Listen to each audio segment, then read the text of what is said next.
হঠাৎ করে আমরা দেখি যে নাসিরউদ্দিন পাটোয়ারি প্রায় 40-50 জন লোক নিয়ে গেট দিয়ে ঢুকতেছে। তখন আমি গেটের সামনে আসি, আমি কলেজ ছাত্র দলের প্রতিনিধি, আমার একটা দায়িত্ব, আমার কলেজে একজন নির্বাচনী প্রচারণ করতে আসবে, আমার তাকে ওয়েলকাম করে, আমি তাকে সালাম দিছি, বলছি ভাই আপনি আমার কলেজে আসছেন, আপনাকে স্বাগতম, কিন্তু ভাই আমাদের কলেজে আজকে একটা প্রোগ্রাম চলতেছে, আপনি কি ইনভাইটেড, আপনাকে কেউ দাওয়াত দিছে? সে বলে যে না ভাই দাওয়াত দিছেন, আমি কেমন আসতে পারি না? ঠিক আছে ভাই, আপনি আসলে আপনি 2-1 জন নিয়ে আমার কলেজে আসেন, এতগুলো লোকজন নিয়ে, বহিরাগত লোকজন নিয়ে আপনি আমার কলেজে ঢুকেন না, এটা কলেজের বিশৃঙ্খলা তৈরি হবে। আর আপনি যেহেতু আসছেন, আপনার কাছে আমার কিছু কথাও আছে, আপনাকে পাইছি, এটা আমার ভালো হয়েছে, আমি কিছু জিজ্ঞেস করবো আপনাকে। আপনি যেমন জুলাই যুদ্ধ, আমি ঠিক এইভাবে কথা বলছি, আপনি যেমন জুলাই যুদ্ধ, আমরা এখানে যারা আছে আমরাও জুলাই যুদ্ধ, আমরা শান্তিনগর, কাকরাইল এই অঞ্চলটাতে আমরা আন্দোলন করছি, এবং আমার কলেজ থেকে একজন শহীদ হয়েছে, যেটা আপনারা একবারও শহীদ আব্দুল্লাহ, যেটা আপনারা একবারও খোঁজ খবর রাখেন নাই।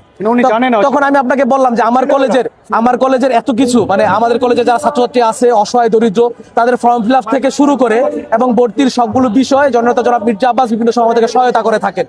তার পাশাপাশি যারা আমাদের কলেজে অসহায় ছাত্রদের পিতামাতাদেরকে আর্থিক সহায়তার জন্য, মানে অসুস্থ থাকলে আর্থিক সহায়তা উনি করে থাকেন।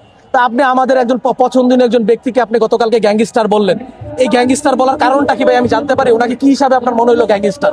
তখনই ওনার লোকজন হই হুল্লোড় করে একটা অরাজকতা পরিস্থিতি তৈরি করে ধাক্কাইয়া, মানে খুব জোর ধাক্কাধাক্কি করে, জোর করে আমাদের লোকজনকে ধাক্কাইয়া সরাইয়া ওনারা ঢুকে আপনারা দেখেন যে আমাদের মঞ্চটা আমাদের এই মঞ্চটাই ব্যাকড্রপটা ওনারা ভেঙে ফেলে। এই যে আপনারা দেখেন ব্যাকড্রপটা, আমি তখনও নাসিরউদ্দিন পাটোয়ারিকে ছাড়ি নাই, কারণ ওনার উপরে একটা আঘাত আসলে আমি জানি মির্জা আব্বাসের বদনাম হবে, ওনারা মির্জা আব্বাসের উপরে ক্লেম করবে, আমি নাসিরউদ্দিন পাটোয়ারি ছেড়ে শীতাম। এরপরে ওনারা উপরে উঠা দাঁড়াইছে, আমি ওনার পাশে ছিলাম সর্বক্ষণ, যেন কেউ কোনো অপ্রতিরোধ পরিস্থিতি তৈরি করতে না পারে।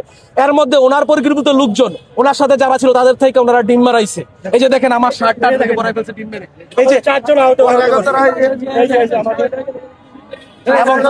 এবং আমাদের টিম মারছে। এই যে আপনি দেখেন, এই যে